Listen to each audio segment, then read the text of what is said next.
Boa noite, nós estamos aqui novamente na Igreja Batista Regular em Mangabeira. Nós vamos iniciar a nossa reflexão aqui no culto de oração. Quero mandar um abraço especial para todos que fazem parte da Igreja Batista Regular em Mangabeira, que estão nos assistindo, e vocês também que estão nos visitando, que vocês possam aproveitar esse momento na reflexão da palavra.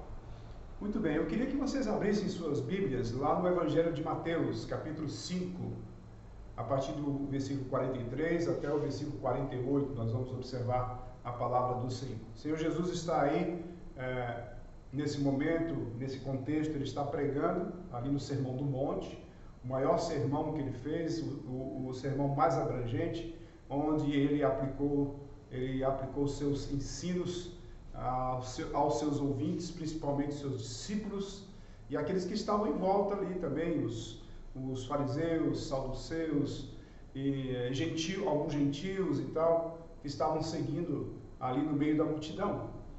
Mas o que Jesus ensina nessa passagem? Eu queria chamar a atenção de vocês em relação a esse tema importante e contraditório, que é amar os seus inimigos. Amar os seus inimigos.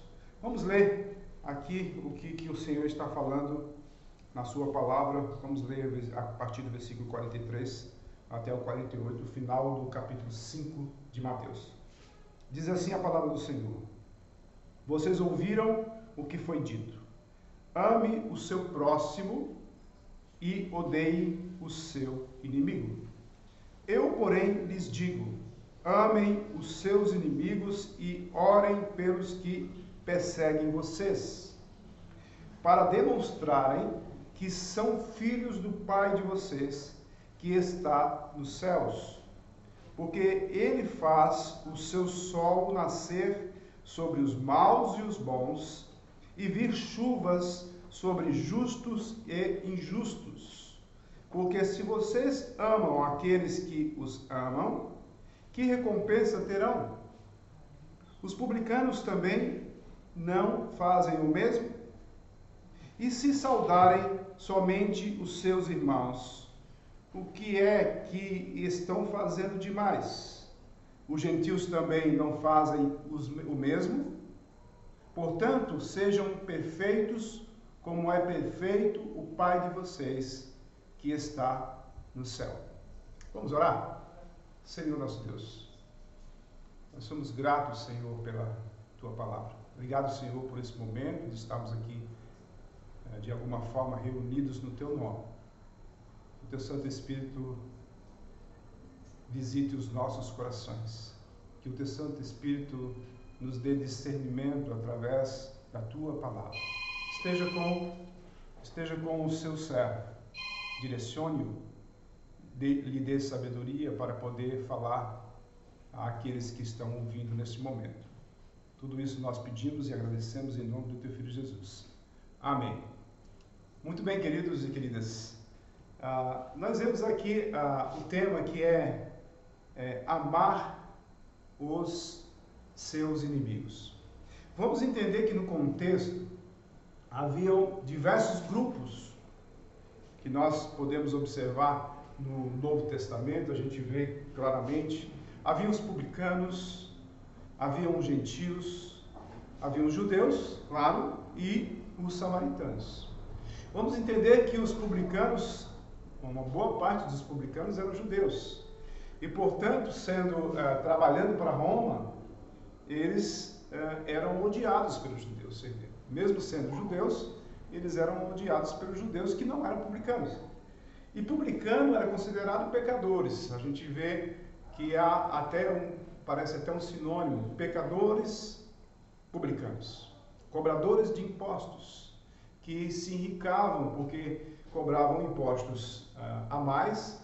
A parte dava para os romanos e a outra parte ele guardava no seu bolso, na sua casa, e enriqueciam ilicitamente nesse sentido. Os romanos não se preocupavam com isso, mas os judeus, quando viam as atitudes dos publicanos, eles se afastaram deles e consideravam pessoas indignas de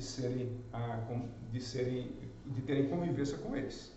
Os gentios eram os estrangeiros, os gentios eram os romanos, que dominaram todos os territórios naquela época, partindo ali de Jerusalém.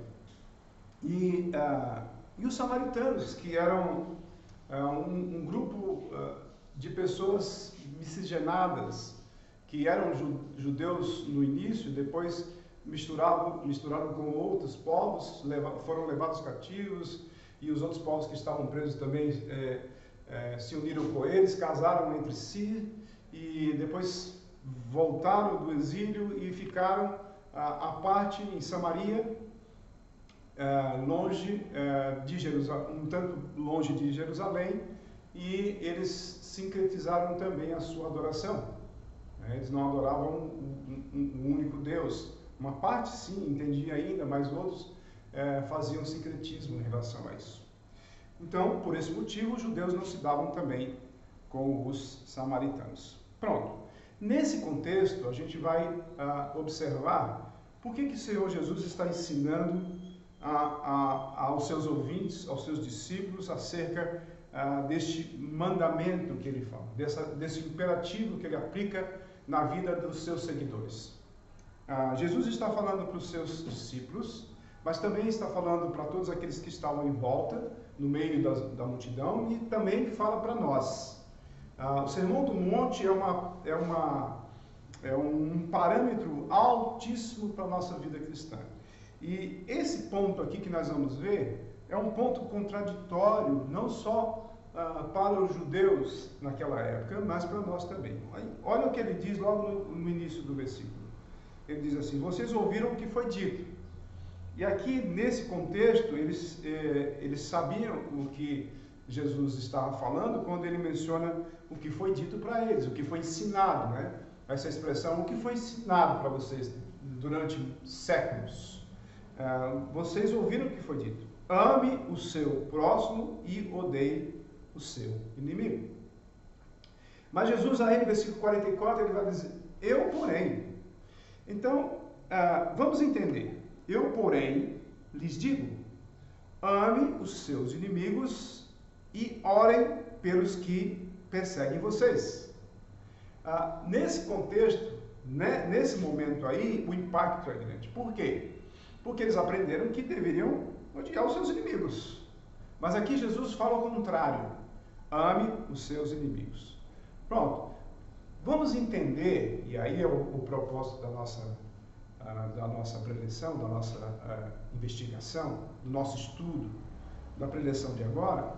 Vamos entender o propósito de Deus, ou o propósito do Senhor Jesus em ensinar seus discípulos porque eles deveriam amar os seus inimigos.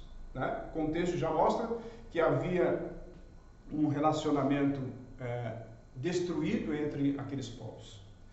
E vamos entender que o Antigo Testamento fala que os judeus deveriam acolher os estrangeiros, gentios, né? E aí, ao longo do tempo, eles perderam essa visão. Por quê? Porque eles foram presos cativos pelos estrangeiros, certo? Eles voltaram para Jerusalém, depois Roma, que eram estrangeiros, também tomaram de conta e colocaram eles como se fosse... perderam o seu valor nesse sentido, porque dominaram todos os territórios ali onde eles viviam, principalmente a terra de Canaã. Então, a gente começa a entender o contexto nesse sentido. E havia essa disputa, havia esse ódio entre eles, e o Senhor Jesus, de repente, traz esse mandamento para eles. Qual é o propósito de Jesus? Nós vamos ver 3 propósitos importantes. O primeiro propósito é demonstrar maturidade. Olha o que o Senhor Jesus está nos ensinando aqui. O amor, tal amor, é sinal de maturidade. Bom, se eu chegar a amar os meus inimigos, inimigos. E demonstrar isso com atitudes. É óbvio que o amor é atitude, tá? Então, eu só posso demonstrar amor com atitude. E o ato que eu tenho que ter para com os meus inimigos é o ato do amor. Jesus mandou, eu obedeço. E se eu obedecer, não simplesmente porque ele mandou, mas porque eu entendo o seu mandamento, entendo que eu agora serei capacitado para isso como cristão, como discípulo de Jesus, eu vou demonstrar maturidade. Então, toda vida que você amar ou demonstrar amor pelo seu inimigo, você está demonstrando maturidade, certo? E como é que eu demonstro maturidade?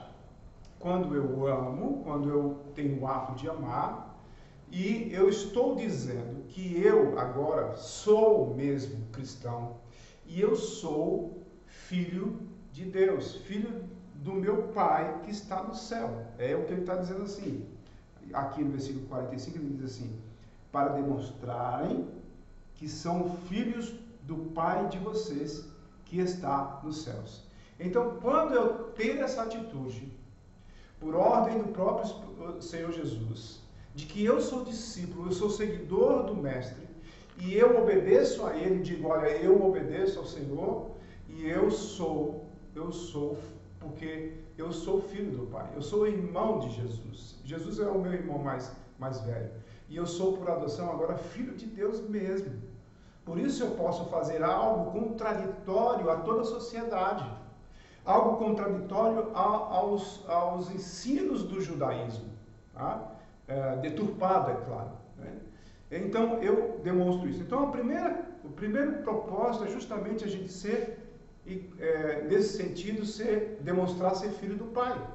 E eu vou demonstrar ser filho do Pai se eu amar os meus inimigos e orar por aqueles que me perseguem. Parecem dois grupos, né? Meus inimigos e aqueles que me perseguem. Todos são inimigos, mas tem um grupo que é teu inimigo e tem um grupo que te persegue, que também não deixa de ser seu inimigo. Mas a gente vê aí claramente Jesus ensinando o propósito quando ele diz para demonstrar que são filhos de Deus que está nos céus. O segundo propósito que a gente vê logo na sequência do versículo é que nós devemos copiar o Pai. Copiar o Pai em qual sentido? Olha o que o texto diz. O texto diz o seguinte: para demonstrarem, vou continuar, né? Vou começar no versículo 45. Para demonstrarem que são filhos do Pai de vocês, que está nos céus. Porque ele faz o sol nascer sobre os maus e bons, e vi chuvas sobre justos e injustos. Dois grupos de pessoas, os maus e os bons, os justos e os injustos. Então, Deus Pai, e o que ele faz? Ele faz o sol dele, o sol que ele criou, nascer para todos, tanto para os maus como para os bons. E faz também a chuva cair, tanto para os justos como para os injustos. Então, a complacência de Deus, o amor de Deus, na graça comum, ele faz isso com todos, independente de quem são, se são maus, se são bons. Nesse sentido, o Senhor está nos dizendo que o propósito é ser parecido com o Pai, fazer a bondade para aqueles que são maus também, não somente para os bons. E aí o Senhor, ele vai continuar para fortalecer essa ideia, ele continua falando acerca disso, certo? Então, aqui nesse ponto aqui, para a gente parecer mais com o Pai, é porque ele é divino, pois o Pai compartilha as coisas boas, né, com aqueles que se opõem contra ele. Mesmo aqueles que se opõem contra ele, mesmo assim ele dá essa dádiva. A gente ficava questionando, será que Deus ouve as orações dos injustos, dos maus? Na realidade, eles nem reconhecem isso. Mas mesmo assim, Deus, na sua graça, misericórdia, ele tem misericórdia e derrama a sua graça comum a todas as pessoas, independente se eles estão orando ou não. Então a graça chega até eles. Um agricultor que não reconhece Deus, mas todo ano ele está ali plantando, a chuva cai e a semente germina e cresce e dá frutos. Agora, o problema é se ele vai reconhecer ou não. E esse é um problema dele. E as contas serão ajustadas com ele nesse sentido. Mas que Deus faz as coisas boas para ele, faz. Então, o nosso amor, ele cria um clima de bênçãos. Quando você distribui este amor aos ímpios, distribui este amor aos seus inimigos, que torna mais fácil você ganhar os seus inimigos. Isso me facilita eu ganhar o meu inimigo quando eu demonstro bondade para com ele, mesmo que ele seja contra mim. Quais são os nossos inimigos? Quais são os seus inimigos?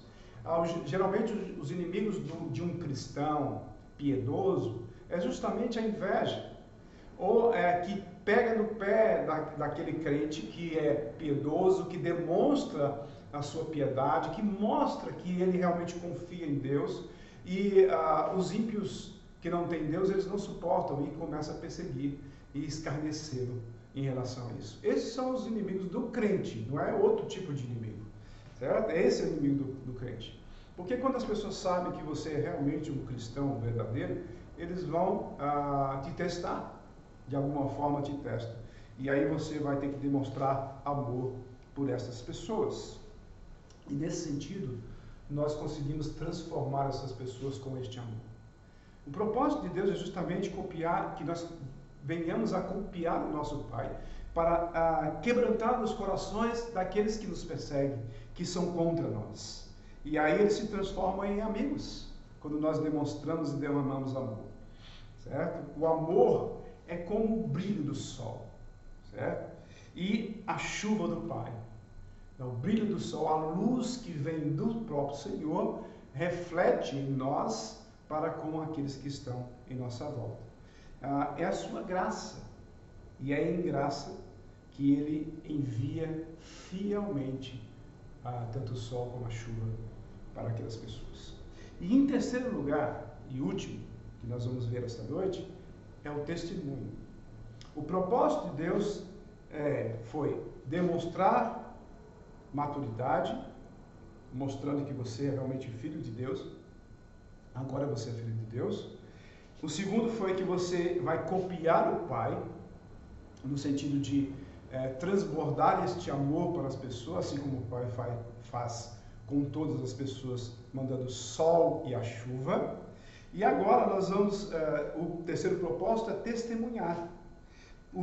É um testemunho para os outros. Olha o versículo 46.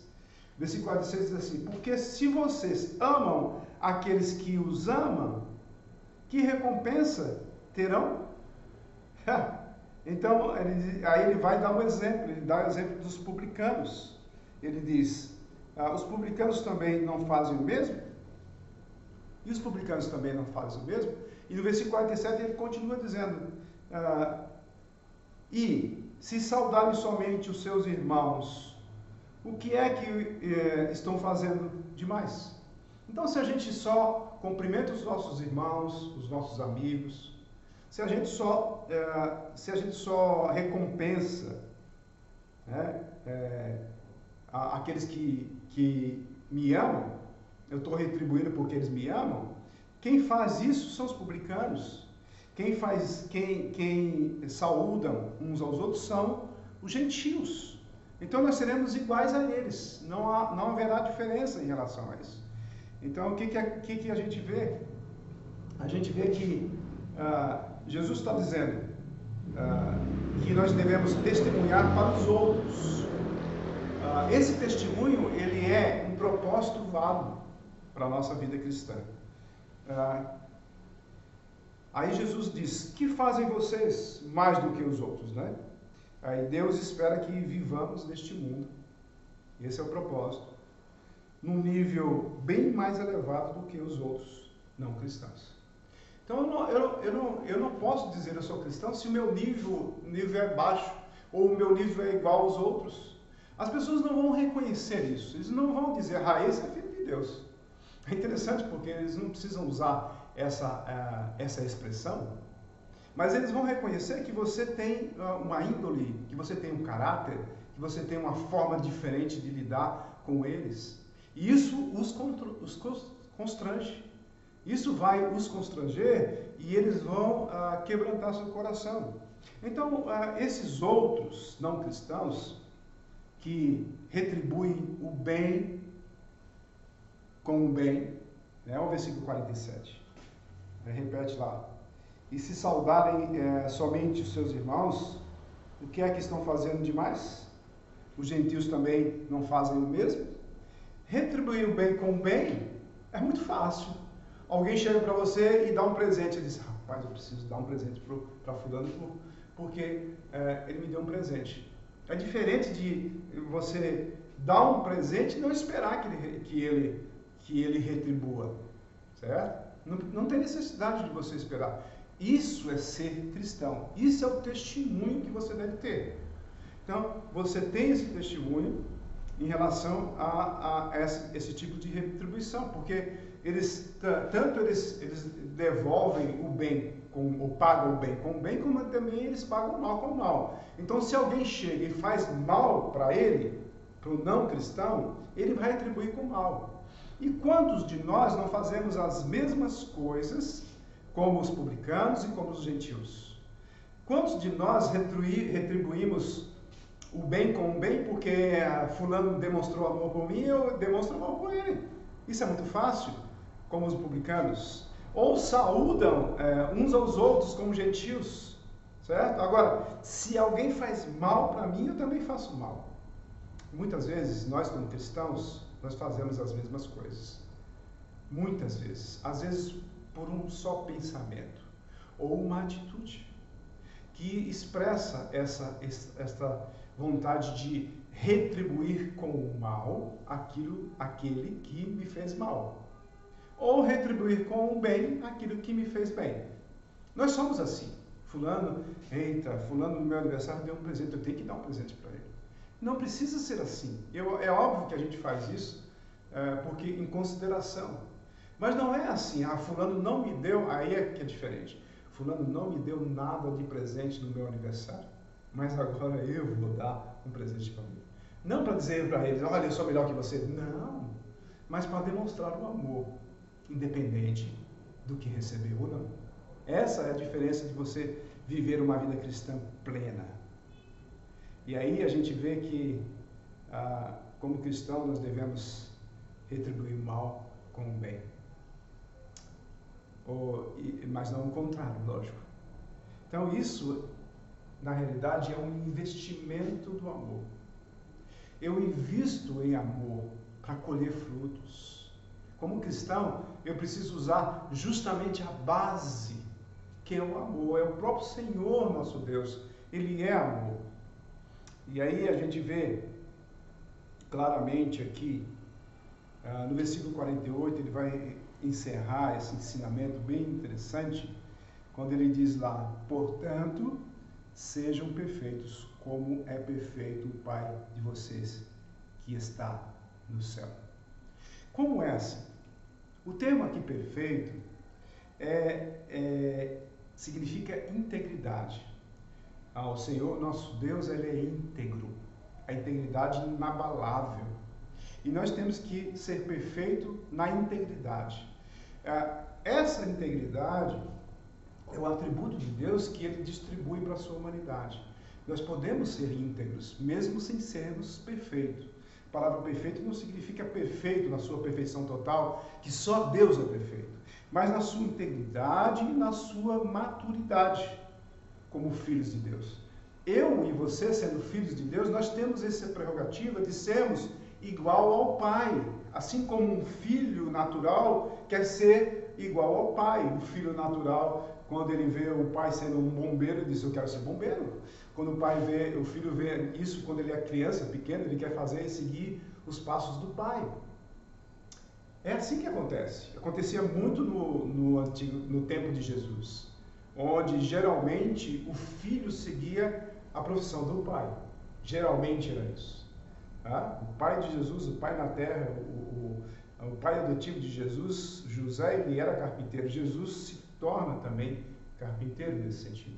Como honrar o pai nesse sentido. Tá? Então, nós somos... Na realidade, nós vamos ser transformados. O pai ama seus inimigos e procura transformá-los em filhos, porque ele não deixa a sua busca por verdadeiros adoradores, é independente da condição de cada um. Ele não vai pegar somente aqueles mais educados, ou aqueles mais ricos, ou aqueles mais bonitos, mas ele vai pegar aqueles que estão longe dos seus caminhos, como todos nós, independente de quem nós éramos. E aí, nós devemos também, se o nosso Deus busca verdadeiros adoradores para adorá-lo, e esses adoradores são ímpios, como nós éramos também, nós também devemos auxiliá-lo nessa tarefa. E essa tarefa é algo importante para mim e para você. Por isso, nós entendemos que a palavra de Deus nos mostra, no Sermão do Monte, que o Senhor Jesus... Ele vai trazer esse mandamento que parece ser tão distante da gente. Amar os nossos inimigos, com 3 propósitos importantes. O primeiro é demonstrar maturidade, porque nós somos filhos de Deus. O segundo é copiar o Pai, porque Ele demonstra o seu amor para com os ímpios, com os justos e injustos, os maus e os bons, derramando... enviando o sol para todos e derramando a chuva para todos. E testemunhar, é um testemunho para os outros. Nós temos que testemunhar, e nós só podemos testemunhar se nós fizermos os atos de amor para com os outros, não retribuindo o mal com o mal e o bem com o bem, mas sempre retribuindo o mal com o bem e o bem com o bem. O mais importante é que nós veremos as pessoas que estão em nossa volta e aqueles que nos perseguem, e nós vamos orar por eles. E aqueles que são os nossos inimigos declarados, nós vamos amá-los e quebrantar os corações deles, para que eles sejam alcançados pelo poder e graça do nosso Deus, que Ele nos outorgou. A luz que reflete não vem de nós, mas vem de Deus, para aqueles que estão na escuridão. Que Deus esteja abençoando a sua vida e nós possamos crescer no conhecimento da palavra do Senhor. Que maravilha quando o Senhor Jesus está ali no Sermão do Monte, ensinando o que devemos fazer. Parâmetros altíssimos para alcançarmos, para sermos mais parecidos com o Senhor Jesus. Que Deus nos abençoe. Vamos orar nesse momento, encerrando. Obrigado, Senhor, por esse tempo. Obrigado por o Senhor nos ensinar, através da sua palavra, quem nós somos, para a glória do teu nome. Em nome de Cristo. Amém. Que Deus nos abençoe.